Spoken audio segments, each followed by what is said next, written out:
nakita nyo na ang aking little teacup. Ibig sabihin, welcome to 20% ang programang Puno ng Puso para sa mga seniors at kahit hindi pa senior. At kita nyo naman, as promised, nagbabalik si Coach Tobit Ibanez. Hello po, good afternoon. Sabay tayo uminom. Let us praise the Lord. And give Him thanks. So ano ba, kamusta lolos and lolas? Talaga bang nailista ninyo yung inyong step count? Kasi by now, dapat mga naka 6 days na yung recording ninyo. Whether tumaas o bumaba, it doesn't matter. Ang mahalaga is the faithfulness. Kasi hindi naman po result ang inaabangan natin. Ang pinipili natin ngayon sa serye natin ay New Year, New Me. So, ang pagpapanibago po, hindi yung resulta na bigla kang gumanda at pumayat, kundi the new me is from within.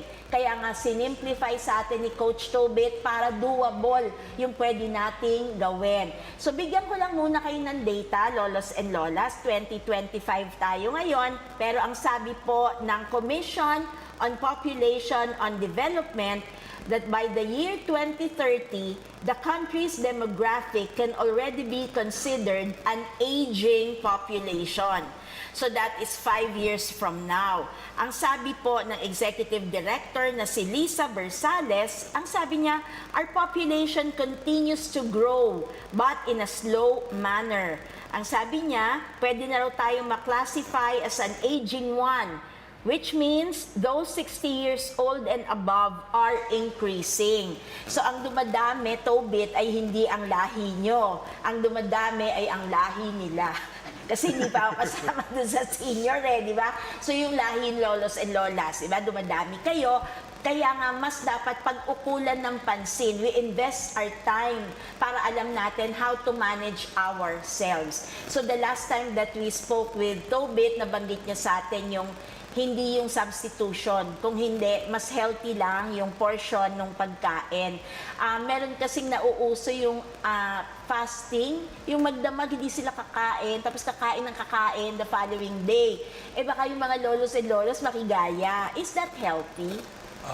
Intermittent fasting, opo, nakakatulong siya kasi it's more of cleanse po or detox. Kasi po kapag kumakain tayo or naglalagay tayo ng pagkain sa katawan natin, sa sistema natin, nag-work po yung organs natin, yung katawan po natin. So para hindi po siya masyadong mahirapan, pag nag-fast po tayo, makakapahinga siya yung sistema po ng katawan natin.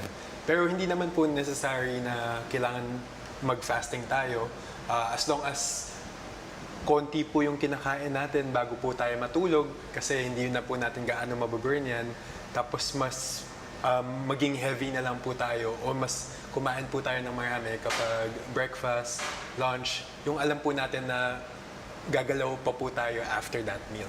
So, ibig sabihin, depende yan sa age. So, healthy po yung intermittent fasting, pero hindi na sa age ng lolos and lolas. So, ang recommendation is an alternative to that, parang parallel lang, pero magle-lessen lang tayo ng kakainin sa dinner time. Correct. So, wag tayo doon kakain ng todo. Kasi, ang storya behind, maghapon wala ang pamilya eh. Tapos doon lang nag-happy meal pagdating ng dinner. Kaya parang doon talaga, ganun uli, to todo, di ba? So, another question, ito personal kong question na ito.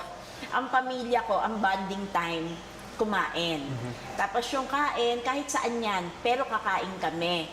So, ano naman ang alternative namin? Ayun na yung option namin. Ayaw naming maiwan. Gusto namin kasama namin yung pamilya namin. Pero, obliged ba kami na pagkakain ng buffet din kami? Kasi ganun, puro yung, ano ba yun, yung parang all you can eat steak. Yung mga meat, puro naman protein, di ba? Hindi na namin kaya yon. Ano, papaiwan na lang ba kami sa bahay para we just close our eyes and no to temptation?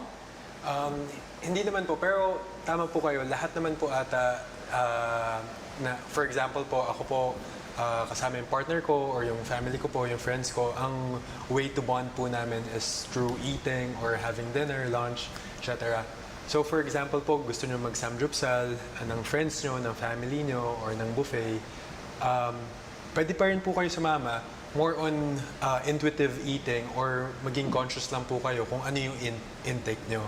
So, instead of magfo-focus kayo sa maraming pork or yung mga oily na food, baka meron naman dyan yung mga fish or chicken or beef. So, maging conscious lang po kayo na instead of mas maraming carbs or mas oily yung pagkain, dun po kayo sa mas, kunyari, steamed fish po or yung mga beef and chicken po.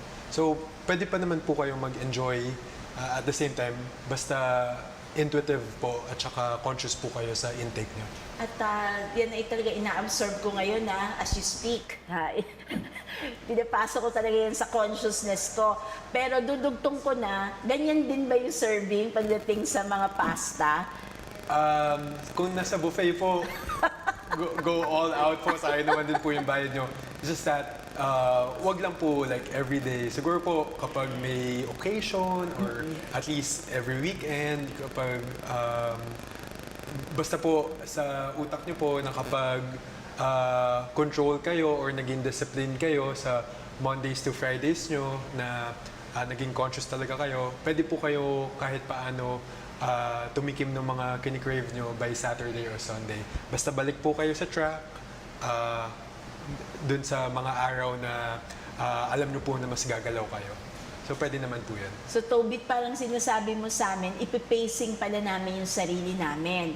So, alam na natin na sa weekend, lalabas tayong pamilya. Correct po. So, be faithful na dun sa Monday to Friday na control na talaga. Correct po. Para kasi alam mong bubuelo ka no, dun sa weekend. Pero isang weekend lang yon. Hindi pwedeng all weekends, tapos ganyan yung system natin. Kaya natin pinagtsatsagaan kasi we are forming a lifestyle. So, more than the habit, it's a lifestyle. So, tama ba ako dyan, Tobit? Iba yung habit, yung nakagawian, at iba yung gawin mo siyang lifestyle. Correct po. And yung sa mga clients ko po, for example po, couple po sila, nag-enroll sa akin ng online fitness. Ang ginagawa ko po, dinidesign ko po yung program na makakapag-date pa rin po sila na basta maging compliant po sila, mag-adhere sila ng, let's say, Monday to Saturday dun sa diet plan natin. Pero kapag Sunday, date day po, free po yan para sa kanila, para hindi din po sila naapektuhan na, ay, masyadong strict naman tong fina-follow ko na protocol. So, para at least makapag-reset po sila, parang free day po akong binibigay sa kanila. So, same lang din po yan sa mga senior po natin. So, Tobit, ibig sabihin, hindi pala kami magiging desperate and very sad kasi meron naman pala Hindi look alternative forward, din yeah. dun sa plan na pwede ka pa rin lumabas. Correct. So, pwede pa rin hindi masisira yon. Tsaka pangalawa, hindi pala ang nagda-diet o ang nagpapaka-physically fit, hindi yung nakakulong lang sa loob ng bahay. Hindi ba? Pwede rin palang nasa labas, pero nakaka-follow pa rin ng isang diet plan. So, challenge ba sa'yo as a coach yung mga lolos and lolas natin na may mataas na uric acid, diabetic, may ganun ba? Is that a consideration in your coaching? Opo. Unang tinatanong ko po kung may parang health condition po yung tao, para at least aware lang po ako kung paano ko i-design nga yung program. At the same time, kapag let's say sinabi natin na diabetic yung tao, hanap po ako, mag-research po ako ng mga alternative na pwede niyang kainin, tapos yung mga exercise lang po na pwede dun sa individual na yun. Tapos naisip ko lang po, tita, na yung, for example, lalabas po tayo, instead of magpa-fast food po tayo, baka po may better option na kunyari sa Kenny Rogers po, may mga steamed fish po doon or mga grilled chicken, yung mga andoks po, makakatulong po yan. Instead of magpa-fried chicken tayo sa KFC, Jollibee, or McDo, may mga better option naman po para at least hindi kayo sobrang deprived na feeling. Oo nga, kaya hindi pa na-invento yung alternative for crispy pata no? Wala pang grilled, grilled crispy pata. Talagang automatic yun, magkakaproblema talaga tayo doon. So, babalikan ko naman yung pag nasa labas nga ang tao. paano yon? May mga, hindi ko babanggitin yung mga coffee shops. Apo. May alternative din ba sa ganon? Yeah. Parang ang lahat yung mga nakikita namin dun, di ba, may drawing, tuturo mo lang di ba? Parang Correct lahat po. yun, ang taas sa sugar talaga nun Correct po. Nung naging conscious po ako sa food intake ko, lagi na po ako nagtatanong sa barista or dun sa server kung pwede po bang less sugar. Pumapayag naman po sila. Especially kapag alam nila na kunyari may health condition nga yung tao, nag-a-adjust naman yung coffee shop or yung restaurant to it. Naalala ko po last time nung lumabas po kami, tinanong ko po yung waiter kung pwedeng less oil or tinanong ko lang kung anong kind of oil yung ginagamit para dun sa pagkain na yun. Nagiging aware lang po tayo kung ano yung pinapasok natin sa katawan natin. So, okay lang po yun para sa kanila. So, huwag po kayo mahihiyang magtanong. And at the same time, kunyari po sa kape, ako po, black coffee lang para hindi masyadong matapang or malakas. Nilalagyan ko po ng mga stevia or Splenda, yung mga zero-calorie sugar po. So, pwede naman po yung mga ganyan. Pero Tobit, automatic ba pag may whipped cream? Mataas po sa Sandali, calories. di ba? Ayan, Pero Lolas okay lang and po. Lolas. May mga whipped cream naman po na parang low-calorie whipped cream. May ganong option na po ngayon. Okay. So, pwede naman po. Kasi parang nun, di ba, automatic. Correct Parang yun ang aalisin mo agad dun sa option mo. Kunyari, nag-latte ka with whipped cream, di ba, may Correct ganon-ganon. po, Parang sa'yo, tanggalin na natin yon para nakalatte pa din ako, pero wala na yung ganyan-ganyan. Correct. Yes po. Okay. Tapos pagdating naman dun sa meat intake, so in chronological order, dapat ang number 1 sa list namin, meat Fish. no? So, ang fish ba meat yan? So, meat from fish. Pero yung number 1 ay yung white meat. Correct. So, that is chicken. Tapos beef, bago pork. O pork muna bago beef. Tama po kayo. Chicken, beef, then pork po. Yun po yung parang recommend ko din sa clients ko. Pero may protein pa naman din po sa pork. It's just that yung healthier option po, fish, lean beef, then pork. So, meron siyang qualifier, lean. Lean beef. Meron po yan sa grocery. Tatanungin niyo po, yung mga lean na giniling. Kasi sabi nila yung mga meat lovers kasi, pwede naman pala ako mag-beef. Teka, sinabi nga lean. Kasi ang masarap dyan, di ba, yung mga in-between na Taba-taba. may layers, di Yan. ba? Tapos pagka nag-aadobo, kung nag-pork ka naman, di ba, yun yung last on the list, tanggalin ang mga pork. Pwede mag-pork adobo, tanggalin na yung, kasi yun, masarap yun. Correct. Di ba? Masarap naman. Tapos kunyari, nagsinigang kayo, di ba? Medyo yung fats, medyo babawasan talaga kasi sumasama pa rin ho yun doon sa sabaw. Minsan, di ba, ang justification kasi, usapang bahay to. Ang justification kasi minsan ng lolos and lolas natin, ano lasa ng sinigang na baboy na walang taba yung baboy, di ba? Pero ang hindi namin naiisip, na-absorb yun dun sa sabaw Kaya kahit sabaw lang ho ang hinigop nyo, nandun na punta lahat yung katas ng taba. Kaya pagka nagpakuluho tayo, pala mo kung sino to nagsasalita. Si Tobit ho ang pakinggan ninyo, hindi ako. Ako, sinishare ko na yung mga thoughts at questions. Kasi ito yung araw-araw namin na-encounter Tapos ang naiiwan sa bahay, wala naman taga-saway. Ang lolos and lolas, kakainin nila kung ano yung gusto. Paano naman, Tobit, yung pananaw sa mga, kahit hindi pa naman senior pero may edad na, yung pananaw na titiisin ko ba sarili ko? Sarap-sarap. Paano ba yon? Tiis ba muna o habang buhay? Siguro po, punta po tayo dun sa inner reason or inner why kung bakit nyo po ginagawa yung pag-control or pag-diet nyo po. Siguro kung gusto nyo po, let's say, mas sumaba yung buhay nyo or makita or maalagaan nyo yung mga apo nyo, syempre ayaw nyo po na mapabayaan yung health nyo, yung katawan nyo. So, kung babalik po tayo sa reason na yun, tas daily reminder po, may chance naman po na, or may hope po na makapagbalik tayo sa diet, gumalaw tayo ng onte, tas umayos po yung routine natin para maging part na po siya ng lifestyle natin. So, wala naman pong mag-hold back sa atin or hindi po dapat matigil yung pag-diet natin, yung pag-workout natin. So sa experience mo, alin ang mas madaling i-handle? Yung mag-lose ng weight o yung maglalagay ng muscle? Sabihin, from payat na payat, lalagay mo ng laman. Alin ang mas difficult journey? Napansin ko po yung mga maglo-lose ng weight, parang nahihirapan po sila i-control minsan yung kinakain nila. At the same time, nasanay po sila na sedentary or nakaupo lang at saka nakahiga lang palagi. Kasi po yung sa magigain po ng muscle, ang gagawin po natin dyan, papadalasin natin yung pagkain niya.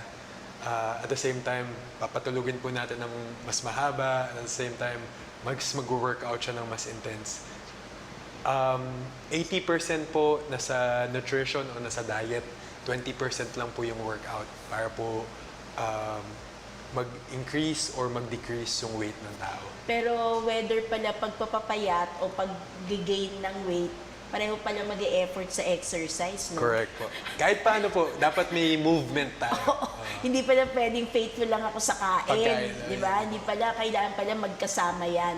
So, kinakabahan na ako kasi parang mamaya kakailanganin na natin mag-exercise, eh, no? So, napansin niyo ba, lolos and lolas, naka-outfit ako, di ba?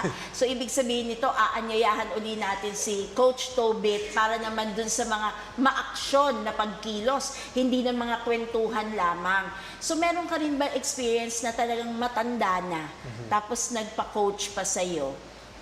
Wala naman po. Pero sa gym po, may mga nagtatanong-tanong po sa akin. Siguro mga nasa 40 to 50 po siya. Hingi lang po ng tips, pero not necessarily po nung nagpapagabay po or nag-update sa text. Kasi po, medyo strict po ako na nanghingi po ako ng update every week po sana.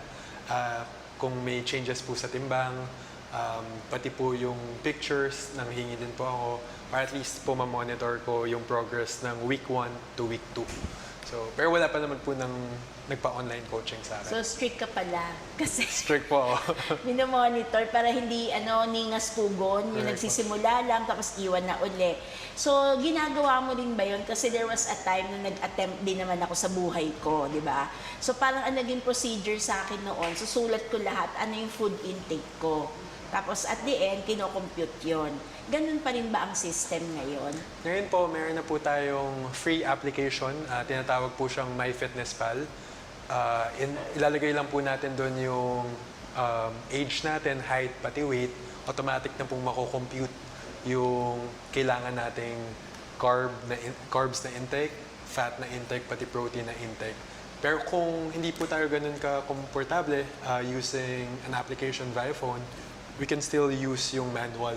Yun nga lang po, it might take some time and baka tamarin po tayo. Kaya very friendly naman po yung MyFitnessPal na application. So, nakakatuwa kasi, nagbabago yung panahon, di Correct, ba? yes po. At kasama rin yun sa mga nagpapabigat sa atin nung araw. Pero ngayon, dahil sa mga application na yan, parang pipindot ka na lang, ano pa ang angal mo? Pipindot ka na lang nung araw, di ba? May computation talaga yan, isa-isa. Tapos, yun bang pagkain ng meat, ganun pa rin ba yung mga measurement na kailangan match size? May ganun-ganun pa ba? O hindi na natin mini-measure? Hindi na po ganun ka-strict sa pag-measure po ng mga meat. Actually, ito pong MyFitnessPal na app, free lang po siya. Pwede po siyang, let's say, picturean niyo lang po yung nutritional facts sa likod. Parang may maliit po na barcode doon. Automatic na pong lalabas sa app kung gaano karami yung carbs noon, yung fats noon, yung protein noon, yung calories noon. So, sobrang friendly po nito. Kahit even nga po, picturean niyo po yung pagkain niyo, nasa buffet po kayo or samgyeopsal po kayo, may parang range lang siya nung calories na i-intake mo. Hindi po siya sobrang accurate, pero at least may reference lang tayo. Ang galing naman. So, dumadali ang buhay, di Correct. ba? Tapos ikaw na, choice mo na ngayon yan. Dahil nakita mong ganito, tapos picturean mo rin yung isa. Alin dito ang kakainin ko, di ba? Yes. Hindi na, lahat to, bahala na. Pero, punta tayo sa junk food or comfort food na tinatawag. Ano ba dapat ang palit namin sa mga junk food na yan at comfort food? Yung mga clients ko po na hindi nila ma-resist yung junk food, hindi ko po totally inaalis. For example po, sa grocery po ngayon may mga alternative na kasi. May mga popcorn po na low-calorie popcorn. May mga chips po na low-calorie chips. Basta maging conscious lang po tayo, wary po tayo with sodium nung junk food na yon, okay na po yun. So hindi ko po totally inaalis kasi baka po kapag dineprive ko sila with it, mas lalo nilang i-crave or mas lalo nilang hanapin eh. So kahit siguro once a day na may snack silang ganun, popcorn, pwede po yun. So, ang bait talaga ni Coach, no? Lipat na tayo lahat kay Coach, no? Pero kasi dati, di ba, kung ano yung isang pakete na kakainin na junk food, uubusin eh, di ba? So ngayon hindi. Tikman mo, pero hindi sabing ubusin. Huwag mo i-consume. Pangalawa, nabanggit mo yung sodium. Yung sodium ho, lolos and lolas, kahit wala kang diferensya, kahit wala kang sakit, kinokontrol po yan.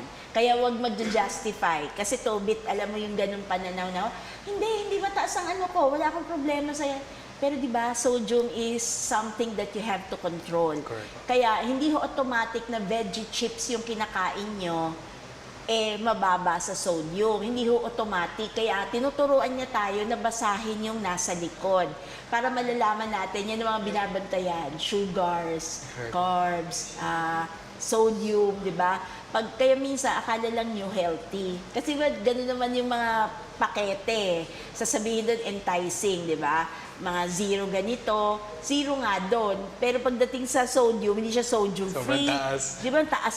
May ganun ho, kaya hindi yan automatic. Sige, Tobit, ano pa bang mga dapat pa naming matandaan at maalala? Pero ngayon pa lang, magre-request na ako sa iyo, Lolos and Lolas, dapat naka-attire kayo ha, ng pang-exercise next Monday.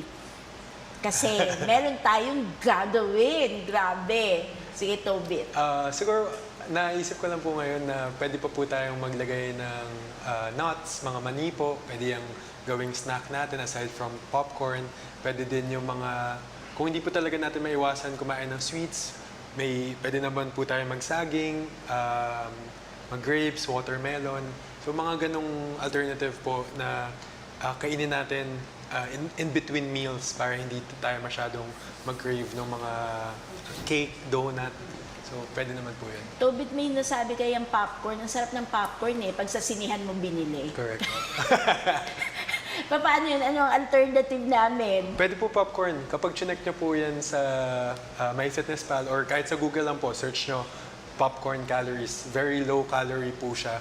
Kaya lang medyo mapapansin nyo po, medyo bloated lang yung feeling pagkatapos kumain ng popcorn. Tapos medyo mautot-utot lang po kayo after. Pero konti lang po yung calories yan. Pero, Pwede po so yan. yun na yung alternative. Wag na yung mga nachos, wag na yung Wag na potato po. chips, di ba? Tapos wala nang added salt. Correct po. Diba? Wag Kasi na po. nakita nyo naman sa sinihan, kayo ang naglalagay. So, wag na kayong humingi ng salt para, kampante ka na, di ba? So, ang daming mag-change talaga ako ng listahan ng mga cravings ko at dapat sundin na ang lahat ng ito. So, for your final words, Yun po. So, wag po kayong matakot na natatanggalin mismo yung mga cravings nyo po. Pwede naman po basta bawasan nyo lang po and spread out nyo po siya throughout the day. And kung sakali po na ngayon nag-miss po kayo tapos nag-give in kayo sa temptation ng mga pagkain na gusto nyo, okay lang po basta the next day balik po tayo sa routine and try nyo po na mag-cope dun sa mga na-miss po natin nung nakaraan na araw. so anyayahan mo rin sila, Tobit, sa next episode natin, next Monday. Ano dapat ang mga suot nila sa araw na yan? Tara po mga lolo't lola, mag-exercise po tayo sabay-sabay. Mag-gym attire po tayo para mas komportable po tayong gumalaw. So, imagine ko na yung sarili ko. At alam mo niya, Lolos and Lolas, itong week na to, sineselebrate din natin ang Bible Month. Kaya habang nag-step count kayo, habang inaayos nyo, pinipicture na ng mga kinakain, ang karagdagan po ay isang inspirasyon from Proverbs chapter 16 verse 3. Commit to the Lord whatever you do, and He will establish your plans. So lolos and lolas, hindi natin to kakayanin on our own. Kaya nga may mga gumagabay sa atin at syempre, grasya na nanggagaling sa Diyos. So anyayahan natin si Coach Tobit na gabayan din tayo sa ating panalangin coming from the Word of God. In the name of the Father, the Son, the Holy Spirit. Amen. Prayer for hope from God's Word. Lord God, the psalmist said repeatedly, I have put my hope in your word. Even when my soul faints, I put my hope in your word. For you are my refuge and my shield. Send me light and blessing and hope.